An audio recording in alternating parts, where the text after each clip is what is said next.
देखिए, आज हम आपको ये बताएंगे कि घर से निकलते समय रास्ते में या निकलते ही जो अलग अलग तरह की घटनाएं होती हैं, वो आपके लिए किस बात का इशारा करती हैं, क्या इंडिकेट करती हैं। अगर घर से निकलते ही छींक आ जाए तो लोग तुरंत रुक जाते हैं, घबरा जाते हैं, बहुत सारे लोग काम रोक देते हैं। घर से निकलते छींक आ जाए तो नॉर्मली आदमी इसको अशुभ समझता ही है, लेकिन छींक आना ये हमेशा अशुभ हो, ये कोई आवश्यक नहीं है। अगर आपको कोई बीमारी है, सर्दी जुकाम हुआ है, तब तो आपको छींक आएगी ही। ठंडी हवा बाहर चल रही है, मौसम ठंडा है, छींक आएगी ही। तो अगर बीमारी भी नहीं है, मौसम भी ठीक है, यानी बिना वजह के छींक आती है, तब ये इंपॉर्टेंट है। आपको जुकाम हुआ है और छींक आ गई घर से निकलते समय, उसका कोई मतलब नहीं है। दो या दो से ज्यादा छींक आए तो ऐसा मानते हैं कि ये छींक शुभ मानी जाती है, ये शुभ घटना बताती है। लेकिन फिर बता दूं, अपने आप आए सर्दी की वजह से, मौसम की वजह से छींक आपको लगातार आ रही है, उसका कोई मतलब नहीं है। सामान्यतः बिना वजह के अचानक से एक छींक आ जाए निकलते समय तो काम बिगड़ सकता है। अगर छींक का संकेत अच्छा नहीं है तो परेशान मत होइए, ज़्यादा कुछ इसमें टेक्नोलॉजी नहीं है। वापस घर में लौट आइए, 2 मिनट बाद घर से बाहर निकलिए, उसका अशुभ प्रभाव, उसका नकारात्मक प्रभाव समाप्त हो जाएगा। घर से निकलते समय ऑब्वियसली सड़क पर निकलेंगे तो अलग अलग तरह की चीज़ें दिखाई देंगी। हर चीज़ से आप प्रभावित नहीं होते, लेकिन कुछ खास चीज़ें जब आपको दिखती हैं तो आप सोचते हैं कि इसका अर्थ क्या है, बुरा तो नहीं होने वाला। देखिए, घर से निकलने पर जो आपको चीज़ें दिखती हैं रास्ते में, वो जिस काम के लिए आप निकल रहे हैं उस काम का परिणाम बता सकती हैं। अगर पान का पत्ता दिखे, मछली दिखे, हाथी दिखे या किसी की डेड बॉडी जाते हुए दिखाई दे तो ये शुभ संकेत है। हालांकि इसमें एक बात मैं बता दूं कि अगर डेड बॉडी किसी की जाती हुई दिखे तो तुरंत सर झुकाकर नमस्कार कर लेना चाहिए। अच्छा इंडिकेशन है, जिस काम के लिए आप निकल रहे हैं वो काम पूरा होगा। अगर घर से निकलते समय दूध दिखाई दे गया आपको, खाली बर्तन दिखा, या घर से निकले तो सामने ही कूड़ा आ गया, पैर में लग गया, तो ये असफलता की सूचना है। अब बड़ी इंटरेस्टिंग बात देखी जाती है कि बहुत सारी महिलाएं रात में घर का कूड़ा निकाल के मेन डोर पे रख देती हैं। अब भाई, आदमी सुबह बाहर निकलेगा तो उसको कूड़ा ही दिखेगा ना, तो ये असफलता की शुरुआत वहीं से हो जाती है। ऐसा ना करें। तो घर से निकलते समय दूध दिखे, खाली बर्तन दिखे, कूड़ा दिखे तो ये असफलता की सूचना है। अगर घर से निकलते समय फूल दिखे आपको, कोई आदमी जा रहा है अपने हाथ में फूल लिए हुए, या फूल लेके बेचने जा रहा है, या फूल माला दिखाई दे जाए, तो आप समझिए कि आज आपके साथ कोई शुभ काम, कोई मांगलिक काम होने वाला है, कोई बहुत शुभ सूचना आपको मिलने वाली है। देखिए, ऐसा हो सकता है, सामान्य जीवन है कि हम घर से निकलें और सामने की दुकान पे दूध वाला जो है वो दूध दे रहा हो, आपको दिख जाए, सामान्य घटना है। तो अगर घर से निकलने पर कोई ऐसी वस्तु दिखाई दे जो अशुभ संकेत दे, तो तुरंत अपने इष्ट देव का नाम लीजिए। जिस भी देवी देवता के प्रति आपकी श्रद्धा है उनका नाम लीजिए, या शिव शिव शिव शिव कहिए।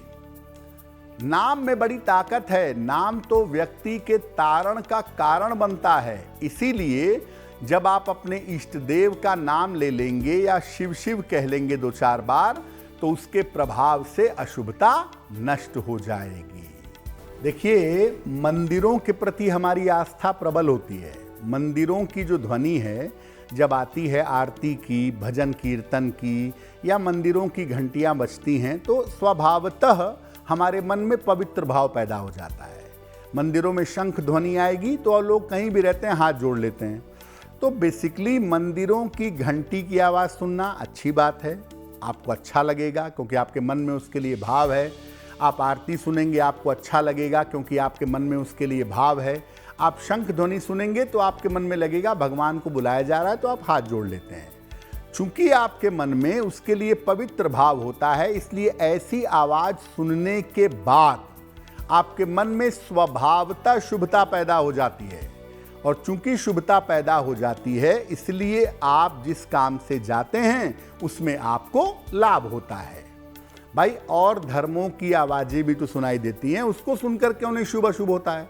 तो बेसिकली आपके मन का मामला होता है। मन उस घंटी को, शंख को, आरती को पवित्र मानकर एडॉप्ट करता है, समझता है, इसीलिए मन में शुभता पैदा होती है और जिस काम के लिए जाते हैं उसमें आपको लाभ होता है। अब आपको लगता होगा कि सड़क पे पैसा मिल गया गिरा हुआ, या सड़क पे सिक्का मिल गया, नोट मिल गया गिरा हुआ, तो अच्छा, ये पैसा मिलना क्या बुरा है? लेकिन इसके भी इंडिकेशंस हैं। अगर आपको जाते हुए रास्ते में धन गिरा हुआ मिल जाए तो इसके विशेष अर्थ होते हैं। अगर आपको रास्ते में सिक्का गिरा हुआ मिले तो समझ लीजिए कि जिस काम के लिए आप जा रहे हैं वो काम होने में अभी देर है।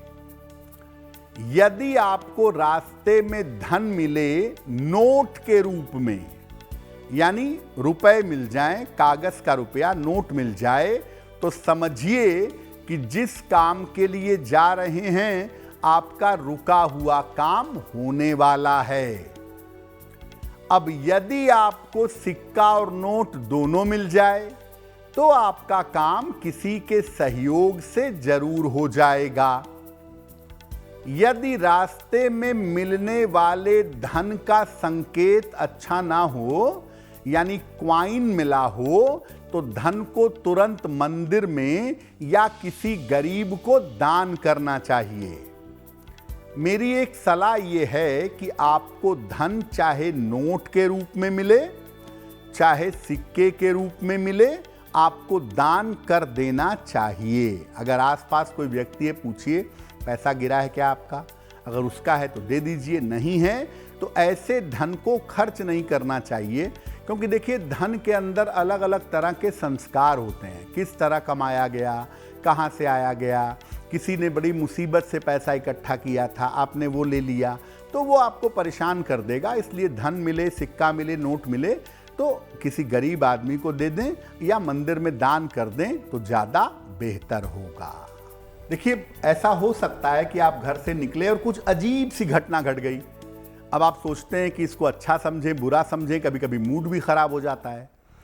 ऐसी घटनाओं के अर्थ क्या हैं? घर से निकलते ही अगर कोई चिड़िया आपके ऊपर बीट कर दे तो आप गुस्साइए नहीं, चिड़िया को ऊपर देखिए नहीं कि अरे मिल जाती तो बताता मैं इसको। तो अगर बीट कर दे तो आप गुस्साइए नहीं, समझिए कि कोई बड़ा आर्थिक लाभ होने वाला है। अगर आप निकले और आपका पैर एकदम से कीचड़ में पड़ गया, एकदम से गोबर में पड़ गया, तो समझिए कि आप जहां जा रहे हैं वहां कोई मुश्किल आने वाली है। सतर्क हो जाइए।